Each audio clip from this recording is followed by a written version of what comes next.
فَإِذَا أَذَّنَ لِلصَّلَاةِ خَرَجَ إِلَى الصَّلَاةِ، جب نماز کے لیے اذان ہوتی تھی تب نبی صلی اللہ علیہ وسلم گھر سے نکل کر کے نماز ہو جاتے تھے. نماز سے پہلے گھر کے جو بھی کام ہوتے تھے وہ نبی صلی اللہ علیہ وسلم گھر میں بیٹھ کر کے اپنی بیوی کا ہاتھ بٹایا کرتے تھے. بتاؤ کب ہم نے ایسا کیا؟ اور کب ہم نے ایسا کیا کہ بیوی ہم سے محبت کرنے لگے؟ ہمارے گھر کے سارے کام ہمارا جوان کرے، ہمارے گھر کے سارے کام، ہمارے گھر کے سارا لانا دینا سب کوئی اور کرے، اور ہم چاہیں کہ بیوی ہم سے محبت کرے. ہمارے پاس بیوی کے لیے وقت نہیں ہے، ان سے بات اور محبت کرنے کے لیے وقت نہیں ہے.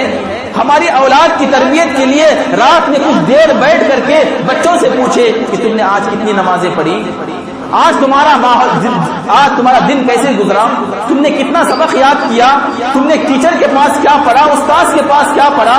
اللہ کے رسول نے کہا تھا مروا اولادکم بالصلاۃ اذا بلغوا سبعا، کہ 7 سال کی بچے ہو جائے تو انہیں نماز کا حکم دو. واضربوا علیہا اذا بلغوا 10، آپ نے فرمایا 10 سال کی عمر میں اگر اولاد نماز چھوڑے تو اس پر مارو. کب ہم نے مارے اپنے بچوں کو؟ کب ہم نے پوچھا اپنے بچوں کو کہ کتنی نمازیں پڑھی آپ نے؟ ایسی اولاد اور ایسی تربیت اگر ہماری رہی تو بتاؤ ہم کیسے امید کر سکتے ہیں کہ ہمارے بچے جو ہے آگے چل کر کے خالد ابن ولید جیسے بنیں گے، ہر عمر جیسے بنیں گے، اور اچھے ماحول میں رہ کر کے اچھی زندگی گزاریں گے؟ یہ کیسے ممکن ہو سکتا ہے؟ اس لیے خوشگوار ماحول کے لیے بیوی کو خوشگوار بنانا چاہیے. جب بیوی خوشگوار ہوگی، بیوی اچھی طبیعت کی ہوگی تو ساری اولاد بھی ہماری اچھی طبیعت کی ہوگی. آج اس عنوان کا انتخاب میں نے اس لیے کیا، لوگ اسلام کے بارے میں، تبلیغ کے بارے میں، دعوت کے بارے میں، فلاں ہو رہا ہے، فلاں وہاں مارا جا رہا ہے، فلاں مسلمان وہاں مظلوم، مسلمانوں نے کیا کیا، حکومت کیا ہے، وہ کیا ہے، یہ کیا ہے، یہ سب چھوڑ دو، یہ سب چھوڑ دو. دعوت کا کام اللہ اپنے بندوں سے لے کر کے رہے گا اور وہ لیتا ہی رہے گا. اس کی فکر ہمیں کرنی ہے. میں نہیں کرنا ہے ایسا نہیں بول سکتے، کرنا ضرور ہے. اللہ نے دعوت کا کام اپنے ذمہ داری میں لی ہے، اللہ اس کام کا ذمہ دار ہے اور ضرور کرے گا. اللہ کے رسول نے کیا فرمایا؟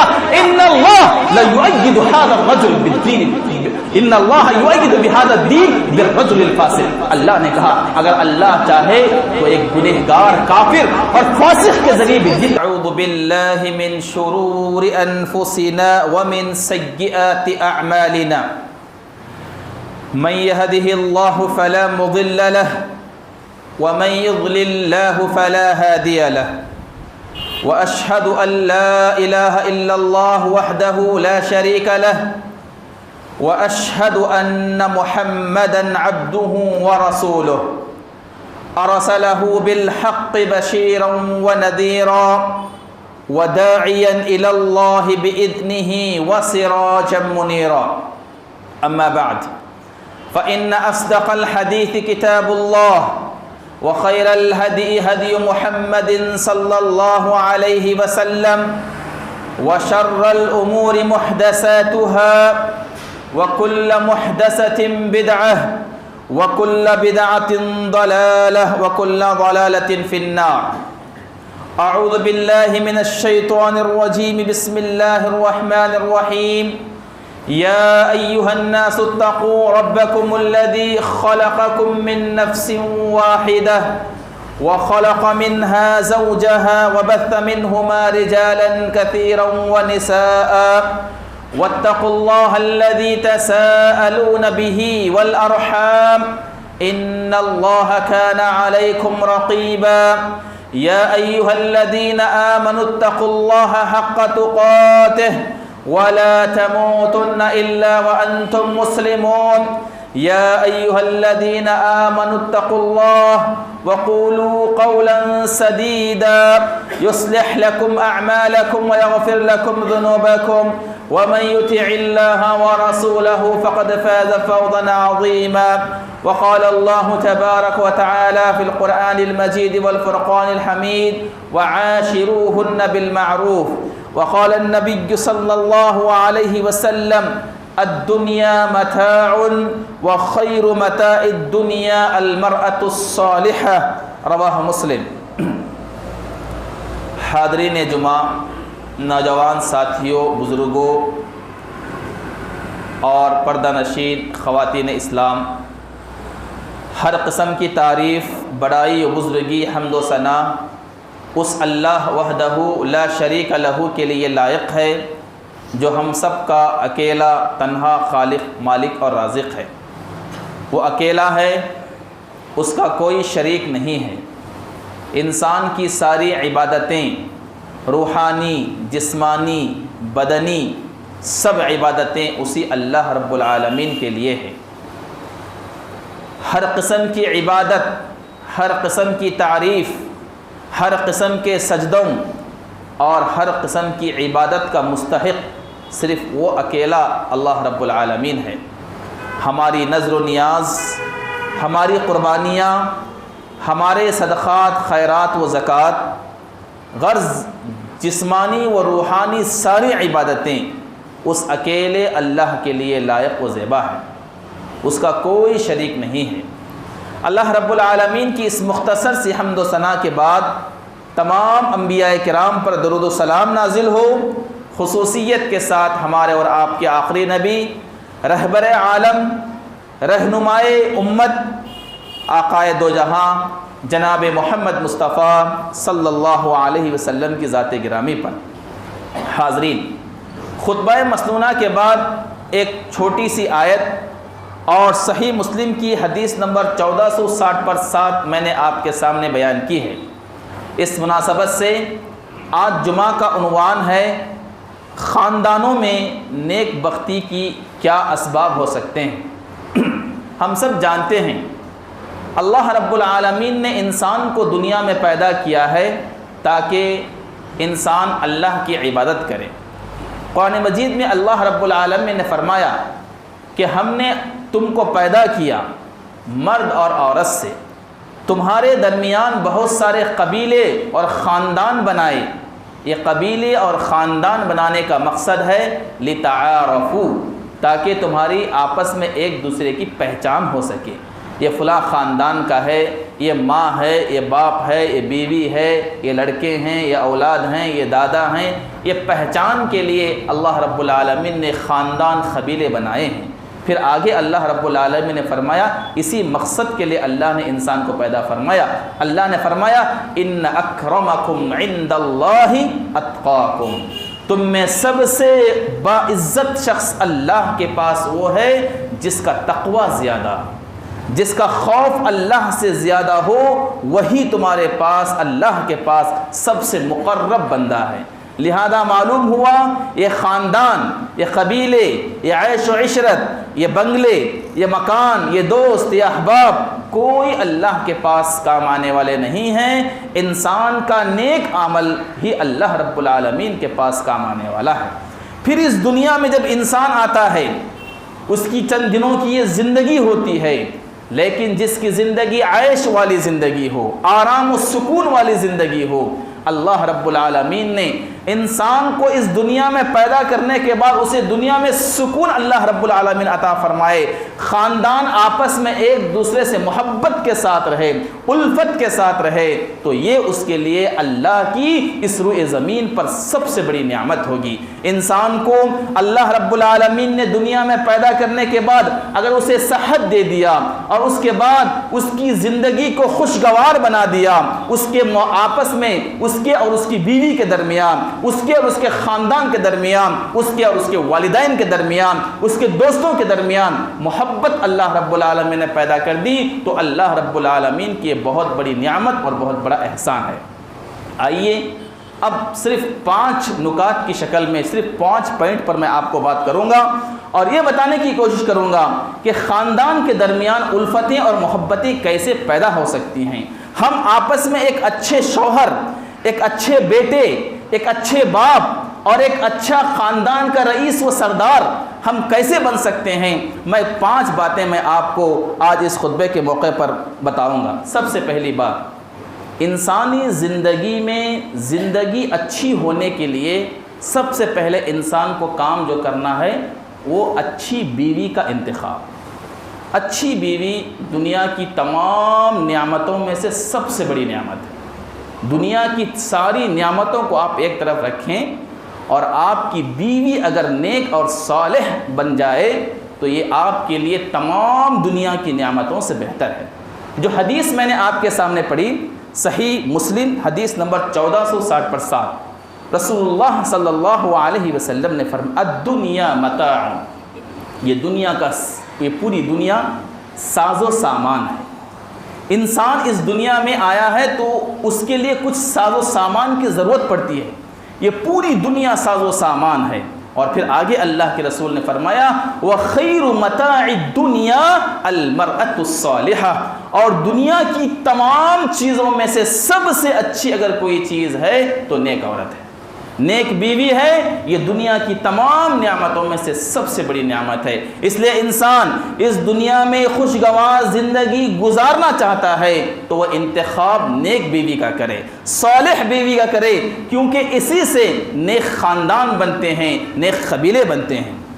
اللہ کے رسول جناب محمد مصطفیٰ صلی اللہ علیہ وسلم نے فرمایا، یہ حدیث صحیح ابن حبان میں حدیث نمبر 4030 پر 2، اللہ کے رسول صلی اللہ علیہ وسلم نے اربع من السعادہ، اللہ کے رسول نے فرمایا 4 چیزیں ایسی ہیں جو نیک بختی کی علامت ہیں، جو خوشگوار زندگی کی علامتیں ہیں۔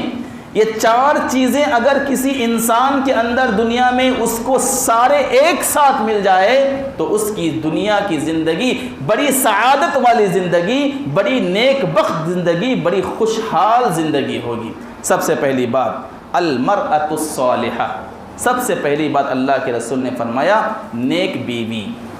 دوسری بات والمسکن الواسع، دوسری بات اللہ کے رسول نے فرمایا کشادہ گھر، کشادہ آرام سے رہنے کے لیے بہترین گھر۔ تیسری بات اللہ کے رسول نے فرمایا والجار الصالح، اس کے آزو بازو میں جو پڑوسی ہوتا ہے وہ پڑوسی اچھا ہو۔ اور چوتھی بات اللہ کے رسول صلی اللہ علیہ وسلم نے فرمایا والمرکب الحنی، وہ جو سواری جہاں اسے منزل تک پہنچا سکتی ہے اس کی سواری اچھی ہو۔ یہ 4 چیزیں رسول اللہ صلی اللہ علیہ وسلم نے خوش بختی کی علامت، خوشگوار زندگی کی علامت بتائی ہے۔ یہ 4 باتیں اگر کسی کو دنیا میں مل جائیں، اچھی بیوی مل جائے، اچھا گھر مل جائے، اچھے پڑوسی مل جائے، بہترین سواری اگر کسی کو مل جائے تو اس کی سعادت مندی کی یہ دنیا میں علامت ہے۔ اور ان 4 چیزوں میں سب سے بہتر چیز اور سب سے پہلی چیز جو رسول اللہ صلی اللہ علیہ وسلم نے بتایا المرأۃ الصالحہ، نیک عورت ہے۔ اس لیے میرے بھائیوں، نوجوان ساتھیوں، اگر اللہ رب العالمین نے ہمیں بیوی دی ہے تو اس کے صالح، جو صالح بیوی دی ہے اس کی قدر کریں اور اس کے ساتھ اچھا سلوک کریں۔ اور اگر کسی نوجوان نے اب تک شادی نہیں کی ہے تو صالح عورت کا انتخاب کریں، کیونکہ اس کی اولاد اسی نیک بیوی سے لگ کر کے جاتی ہے۔ اور جب تک ماں کی تربیت اولاد کے حق میں نہ ہو تو وہ اولاد دنیا کی سب سے بدترین اولاد بن جاتی ہے، اور وہی ماں کی تربیت اولاد کے ساتھ ہو تو دنیا کی سب سے بہترین اولاد بن جاتی ہے۔ تمام محدثین، امام بخاری، امام مسلم، یہ سارے محدثین، امام ابو حنیفہ، امام احمد ابن حنبل، شیخ عبد القادر جیلانی رحمہ اللہ علیہ، ان سب کی زندگیاں آپ پڑھ کر کے دیکھ لیجئے، ان سب کی ولایت میں، ان سب کے اخلاق میں، ان سب کی نیک زندگی میں ایک ماں کا کردار ہے، اور وہ بھی صالح ماں کا کردار ہے۔ اس لیے عورت کا جب انتخاب کیا جائے تو نیک بیوی کا انتخاب کیا جائے۔ دوسری بات جو اللہ کے رسول نے فرمایا المسکن الواسع، ہمارے رہنے کی جگہ کشادہ ہو، ہمارا گھر کشادہ ہو۔ جب گھر کشادہ ہوگا تو دل بھی کشادہ ہوگا۔ آج لوگ کمانے کے لیے اور محنت کے لیے کتنی محنت کرتے ہیں، کتنی کوشش کرتے ہیں، لیکن ان کے کپڑے پھٹے پرانے ہوتے ہیں، لیکن ان کے رہنے کی جگہ بہت بدترین اور بری ہوتی ہے۔ ان کے کپڑے پرانے، ان کا کھانا بیکار، ان کا گھر جو ہے بیکار۔ ایسی زندگی سے کیا فائدہ؟ اللہ کے رسول صلی اللہ علیہ وسلم نے فرمایا ان اللہ یحب ان یرى اثر نعمته علی عبدہ، اللہ نے جب بندے کو نعمت دی ہے، بندے کو دولت دی ہے، تو اللہ اس دولت کا اثر بندے پر دیکھنا چاہتا ہے۔ اللہ کے رسول نے فرمایا انسان جب ایک شخص نے اللہ کے رسول سوال کیا، اے اللہ کے رسول میں چاہتا ہوں میرا کپڑا اچھا ہو، میں چاہتا ہوں میرا جوتا اچھا ہو، میں چاہتا ہوں میرا گھر اچھا ہو، میں چاہتا ہوں میرا کھانا اچھا ہو، کیا یہ بھی تکبر ہے؟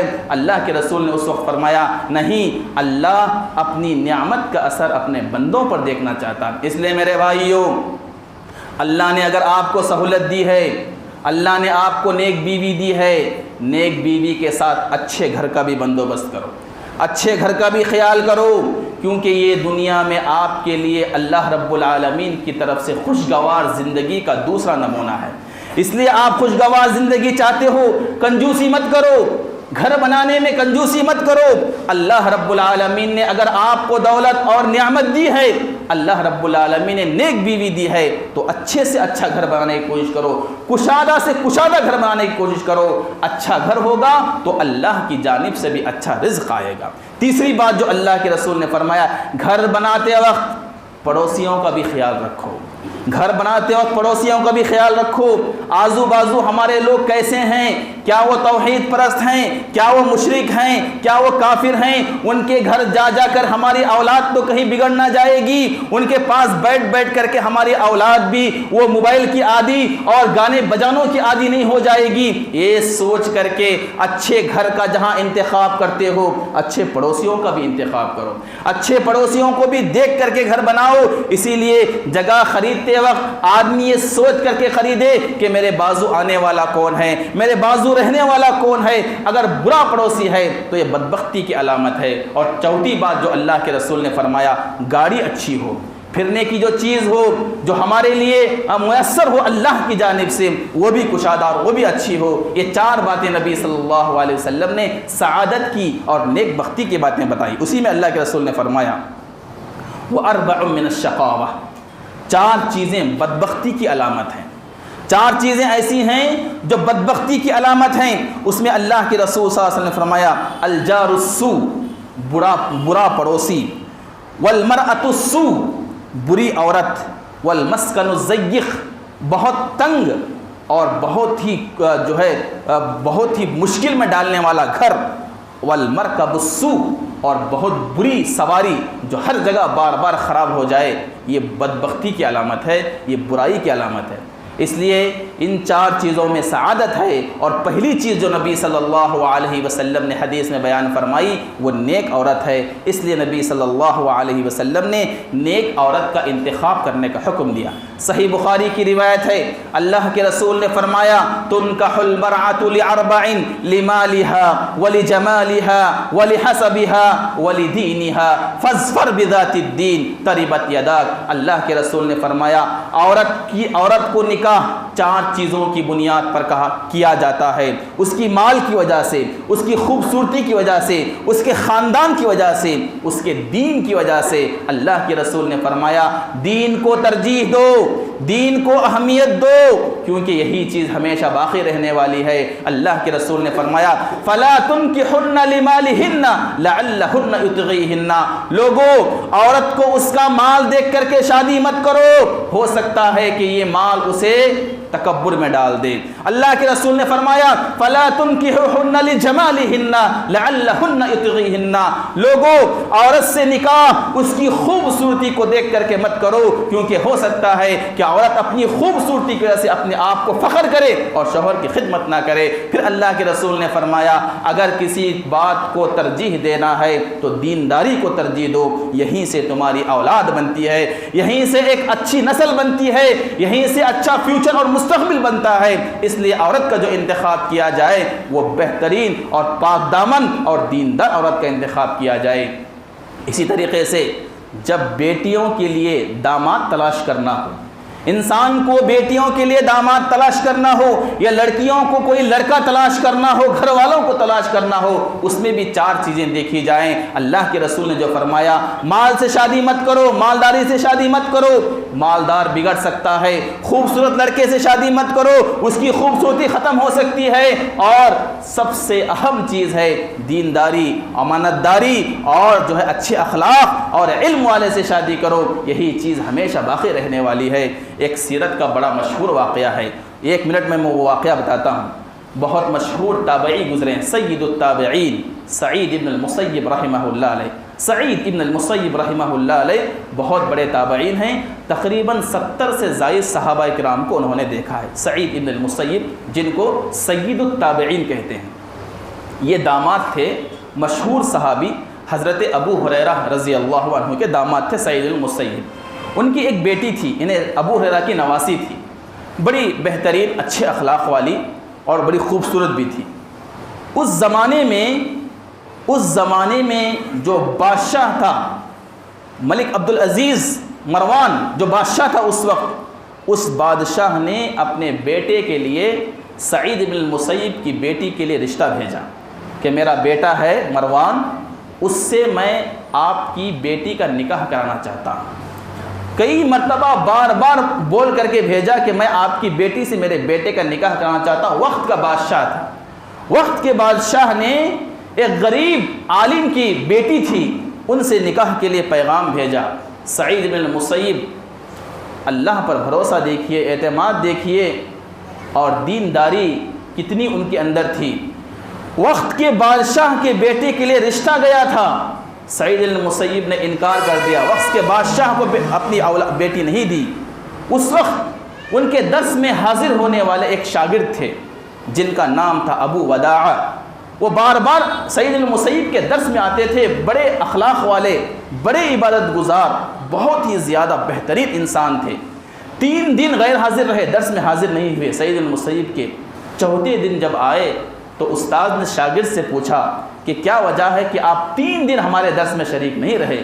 انہوں نے جواب میں کہا ابھی 2 دن پہلے میری بیوی کا انتقال ہو گیا تھا، اس لیے میں درس میں شریک نہیں ہو سکا۔ سعید بن مسیب نے پوچھا کیا دوسری شادی کرنے کا ارادہ ہے؟ انہوں نے شرماتے ہوئے کہا ہاں دوسری شادی کرنے کا ارادہ ہے۔ سعید بن مسیب نے کہا یہ میری بیٹی ہے، اگر آپ اس سے نکاح کرنا چاہتے ہیں تو میں آپ کا نکاح میری بیٹی سے کرا دیتا ہوں۔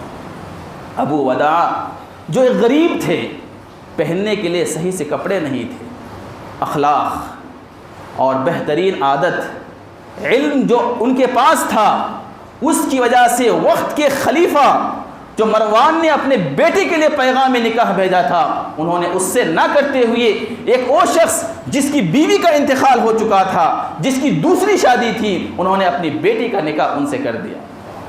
اس بات کی علامت ہے کہ نوجوانوں کو جو لڑکی کا انتخاب کیا جائے، لڑکی کے لیے لڑکے کا یا لڑکے کے لیے لڑکی کا انتخاب کیا جائے، دینداری کو ترجیح دی جائے، یہی سے اجیال بنتے ہیں، یہی سے نسلیں بنتی ہیں۔ اگر عورت بیکار ہو گئی، اگر عورت دیندار نہ رہی تو ساری نسلیں تباہ ہو جاتی ہیں، ساری نسلیں برباد ہو جاتی ہیں۔ اس لیے نوجوانوں ضروری ہے کہ ہم جب انتخاب کریں ایسی خاتون کا انتخاب کریں، ایسی لڑکی کا انتخاب کریں جس سے ہماری زندگی بھی بنے، ہماری اولاد کی زندگی بھی بنے، ہماری دنیا بھی بنے اور ہماری آخرت بھی بنے۔ اسی لیے نبی صلی اللہ علیہ وسلم نے ایسی عورتوں کے لیے خوشخبری دی ہے۔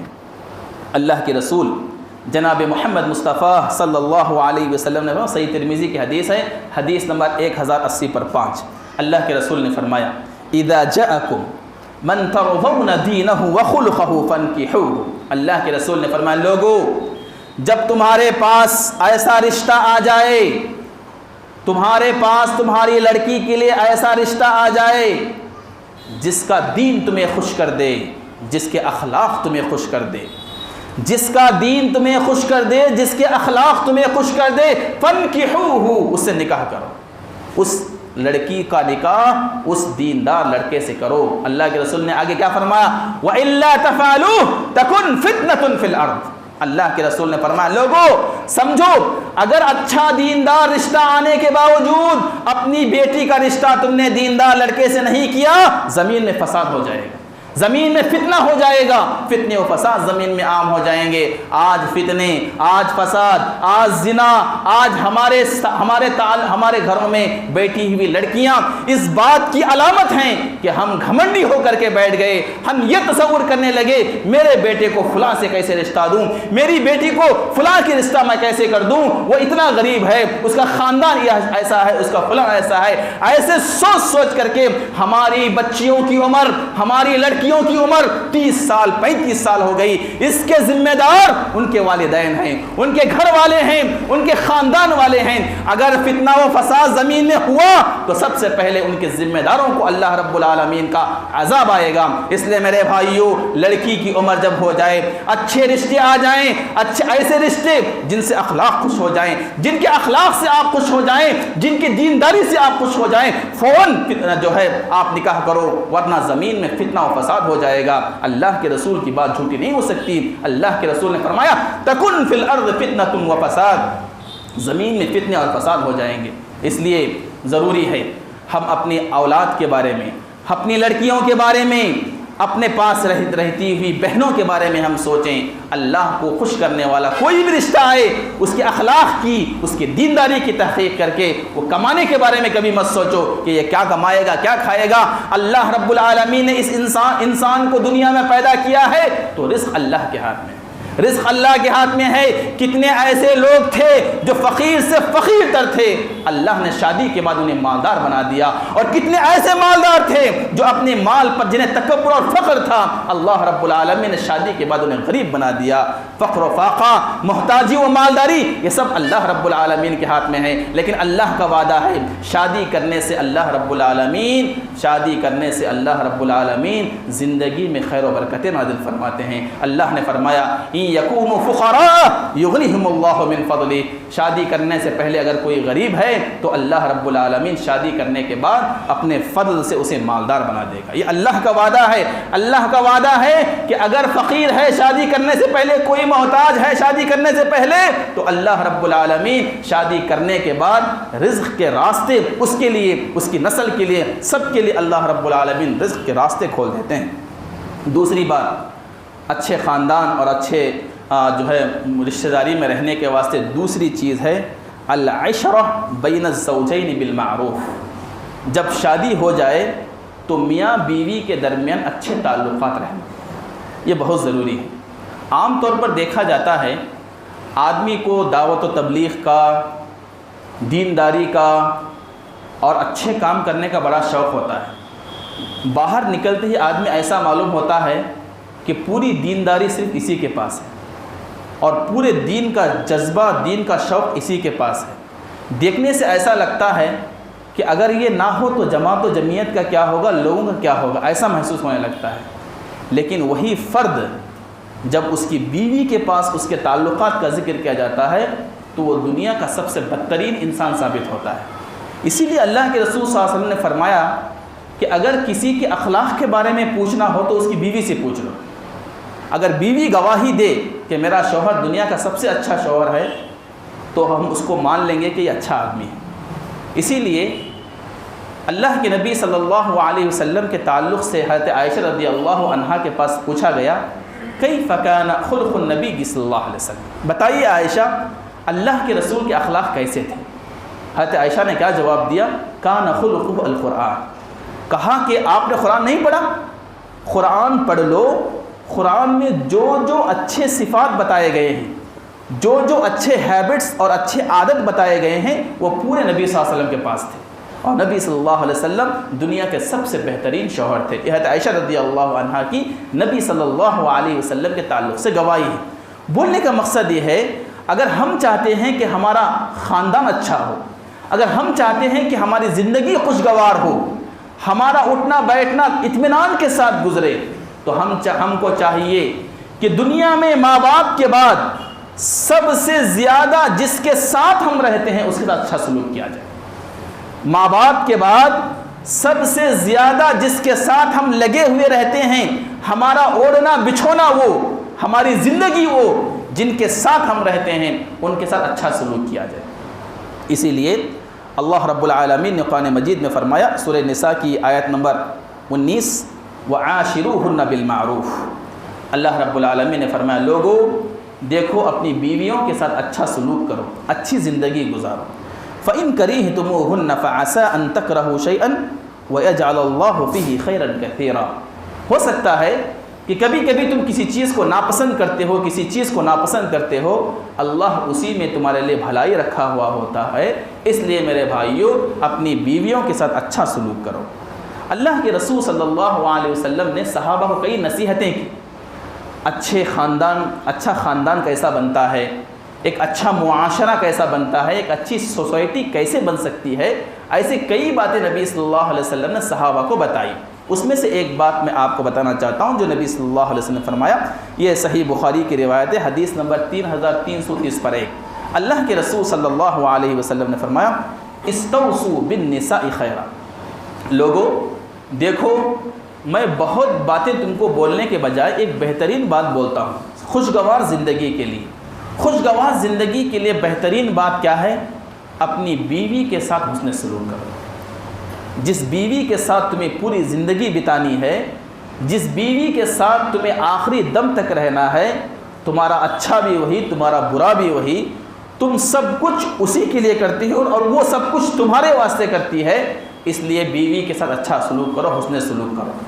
اللہ کے رسول صلی اللہ علیہ وسلم نے فرمایا، ترمذی کی حدیث ہے، فَإِنَّهُنَّ عَوَانٍ عِنْدَكُمْ، اللہ کے رسول نے فرمایا دیکھو یہ ماں باپ سے نکل کر کے تمہارے پاس آتی ہے تو یہ عورت تمہارے پاس آ کر کے قیدی بن جاتی ہے، تمہاری قیدی بن جاتی ہے۔ قیدیوں کے ساتھ کیسا سلوک کیا جائے؟ حسن سلوک کیا جائے، تمہارے اخلاق سے اسے متاثر کرو، بہترین اخلاق اسے پیش کرو۔ اللہ کے رسول صلی اللہ علیہ وسلم نے فرمایا استوصوا بالنساء خیرا، عورتوں کے ساتھ اچھا سلوک کرو، بہترین سلوک کرو۔ اگر ان سے غلطی ہو جائے تو نظر انداز کرو، ان کی غلطیوں کو معاف کرو۔ اگر چھوٹی چھوٹی غلطی کو پکڑ کر کے تم اس کو درست کرنے جاؤ گے تو لکڑی ٹوٹ جائے۔ اللہ کے رسول صلی اللہ علیہ وسلم نے فرمایا یہ عورت پھسلی کی ہڈی سے پیدا کی گئی ہے، اور وہ بھی پھسلی کی ہڈی کون سی؟ انسان کا دل جہاں ہے، یہ دل کی پھسلی کی ہڈی سے عورت کو پیدا کیا گیا ہے۔ اور پھسلی کی ہڈی بھی کون سی؟ وہ جو پیٹ کے سب سے اوپر ہے، سب سے اوپر، اور سب سے دل کے جو بازو ہے وہاں سے عورت کو اللہ نے پیدا کیا۔ آدم علیہ السلام کی پھسلی کی ہڈی سے پیدا کیا، اور پھسلی کی ہڈی بھی کوئی سب سے اونچی، آپ دیکھیں نیچے سے آپ جائیں تو ہڈی جو ہے تھوڑا ٹیڑھی ہوتی جاتی ہے، جیسے جیسے اوپر بڑھتی جاتی ہے ہڈی اتنا زیادہ ٹیڑھی ہوتی جاتی ہے۔ تو اللہ رب العالمین نے سب سے ٹیڑھی جو ہڈی ہے پھسلی کی ہڈی، وہاں سے عورت کو پیدا کیا ہے۔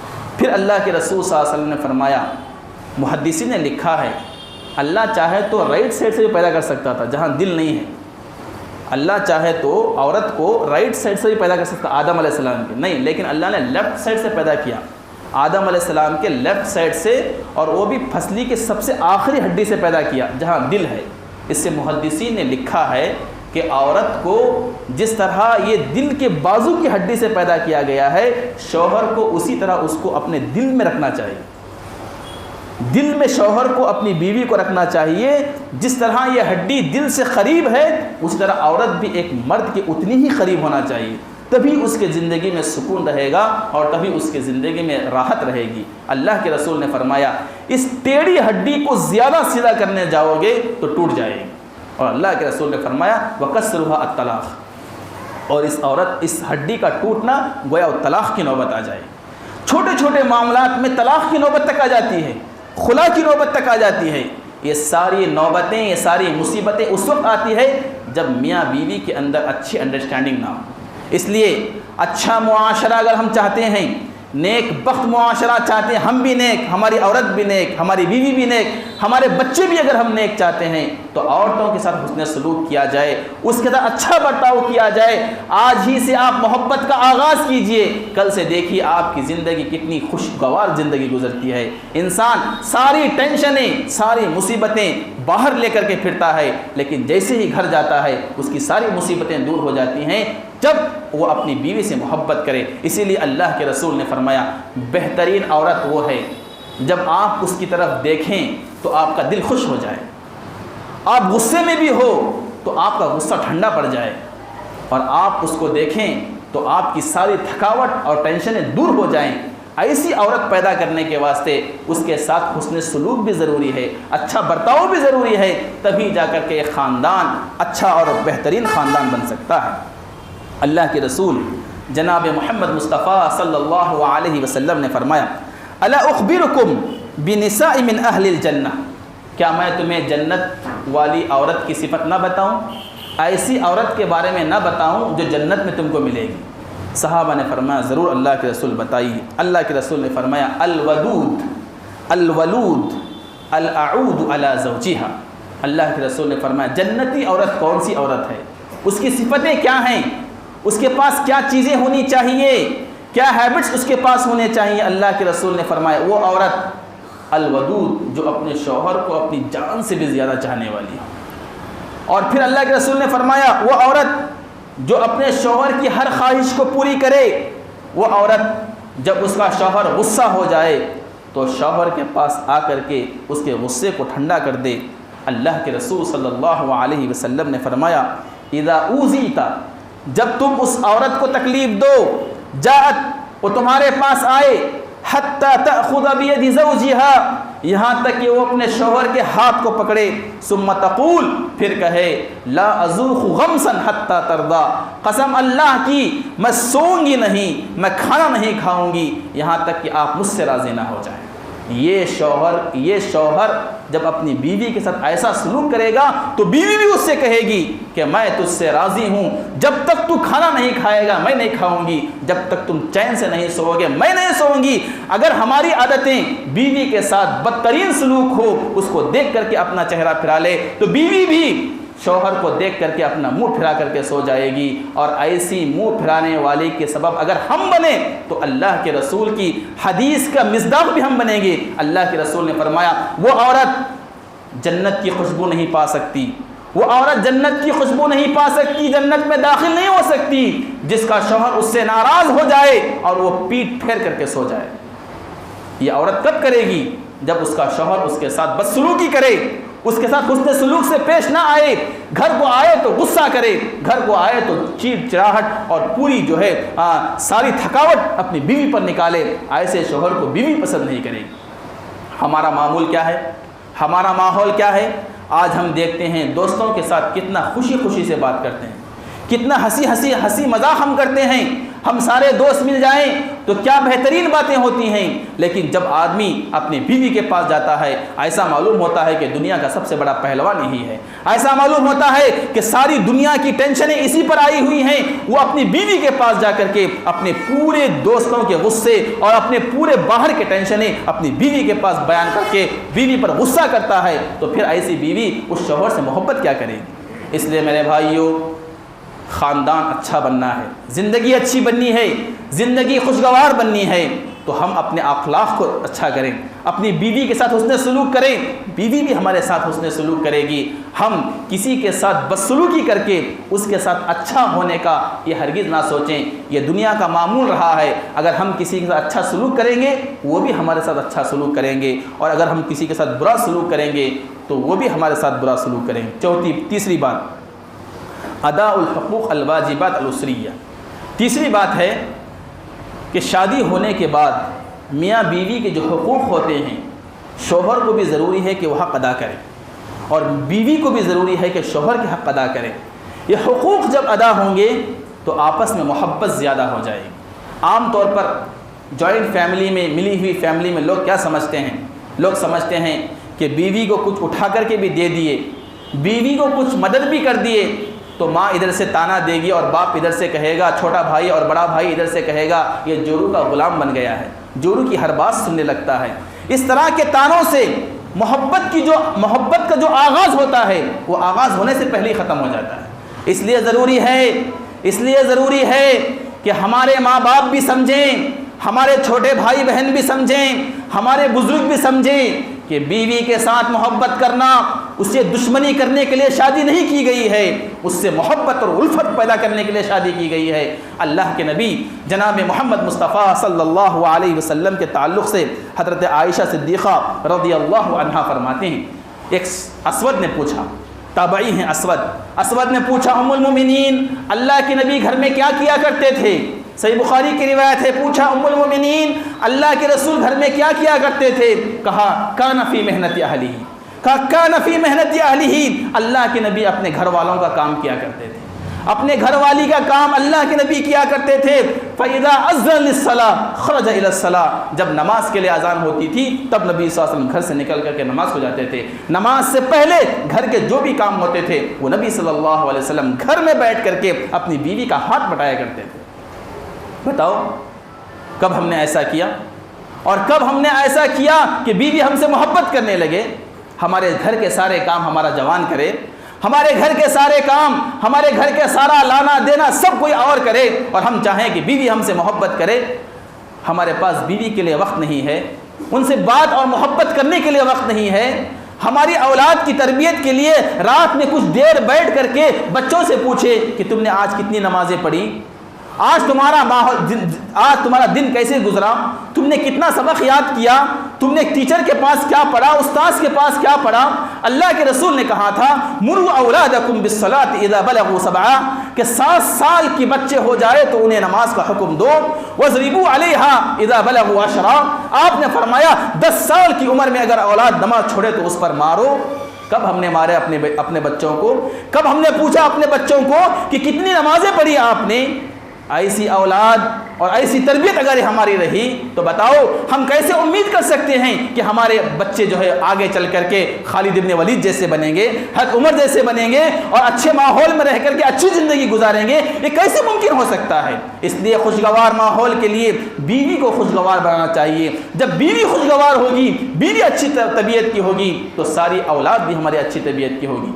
آج اس عنوان کا انتخاب میں نے اس لیے کیا، لوگ اسلام کے بارے میں، تبلیغ کے بارے میں، دعوت کے بارے میں، فلاں وہ جگہ ہو رہا ہے، فلاں وہاں مارا جا رہا ہے، فلاں مسلمان وہاں مظلوم، مسلمانوں نے کیا کیا، حکومت کیا ہے، وہ کیا ہے، یہ کیا ہے، یہ سب چھوڑ دو، یہ سب چھوڑ دو۔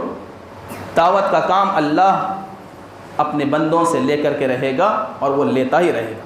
اس کی فکر ہمیں کرنی ہے، میں نہیں کرنا ہے ایسا نہیں بول سکتا، کرنا ضرور ہے۔ اللہ نے دعوت کا کام اپنے ذمہ داری میں لی ہے، اللہ اس کام کا ذمہ دار ہے اور ضرور کرے گا۔ اللہ کے رسول نے کیا فرمایا؟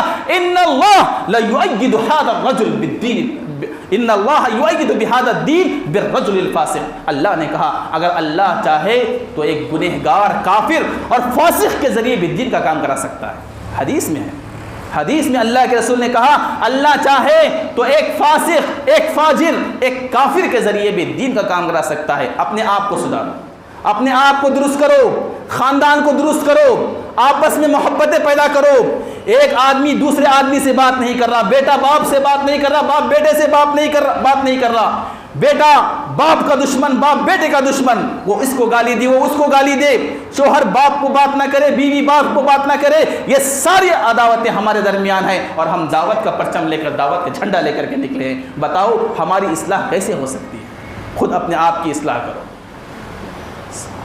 پورے دنیا میں آج جو مسلمانوں کے خلاف بغاوتیں، عداوتیں، مسلمان ایسے، مسلمان ویسے، ساری چیزیں، ہزاروں لیکچر دینے والے لیکچر مل جائیں گے، لیکن اس عنوان کا انتخاب میں نے اس لیے آج کیا، اس ٹاپک کو میں نے آپ کے سامنے اس لیے پیش کیا، جب تک ہماری زندگی خوشگوار نہیں ہوگی ہمارے آگے کوئی کام مستقبل میں صحیح نہیں ہو سکتا۔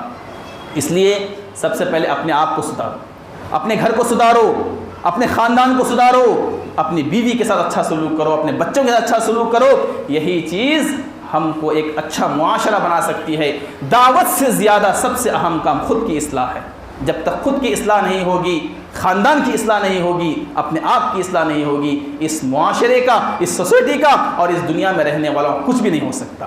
بس میں اپنی بات کو ختم کرتے ہوئے اللہ سے دعا کرتا ہوں، اللہ رب العالمین ہم تمام مسلمانوں کو، ہم تمام مومنوں کو اچھی خوشگوار زندگی گزارنے کی توفیق عطا فرمائے۔ اللہ رب العالمین ہماری بیویوں کو، ہماری اولاد کو اور معاشرے میں رہنے والے ہر فرد کو اللہ رب العالمین نیک بنائے، صالح بنائے، ہر قسم کی آفتوں اور پریشانیوں سے سارے مسلمانوں کی اللہ رب العالمین حفاظت فرمائے، اچانک آنے والی بیماری سے بچائے، اچانک آنے والی موت سے بچائے، اچانک ہونے والے حادثات اور پریشانیوں سے اللہ سب مسلمانوں کی حفاظت فرمائے۔ اللہ اس سنی ہوئی اور کہی ہوئی باتوں پر سب سے پہلے مجھے اور سارے سننے والوں کو اس پر عمل کرنے کی توفیق عطا فرمائے، ہر قسم کی پریشانیوں اور مصیبتوں سے سارے مسلمانوں کی حفاظت فرمائے، آمین۔ واقول قولی ھذا واستغفر اللہ لی ولکم والسائر المسلمین من کل ذنب فاستغفروہ انہ هو الغفور الرحیم۔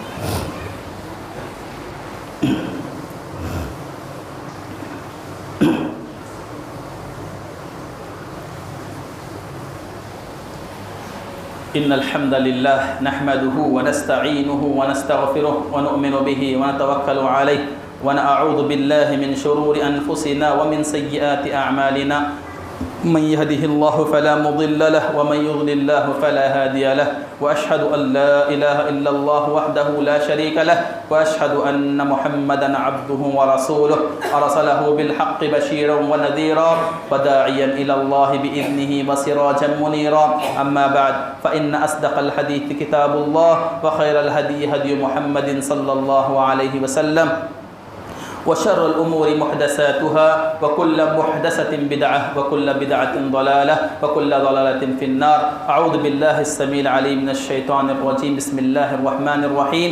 إن الله وملائكته يصلون على النبي يا أيها الذين آمنوا صلوا عليه وسلموا تسليما. اللهم صل على محمد وعلى آل محمد كما صليت على إبراهيم وعلى آل إبراهيم إنك حميد مجيد. اللهم بارك على محمد وعلى آل محمد كما باركت على إبراهيم وعلى آل إبراهيم إنك حميد مجيد. عباد الله رحمني ورحمكم الله إن الله يأمر بالعدل والإحسان وإيتاء ذي القربى وينهى عن الفحشاء والمنكر والبغي يعظكم لعلكم تذكرون. اذكروا الله يذكركم وادعوه يستجب لكم ولذكر الله تعالى وجل وأتم أكبر.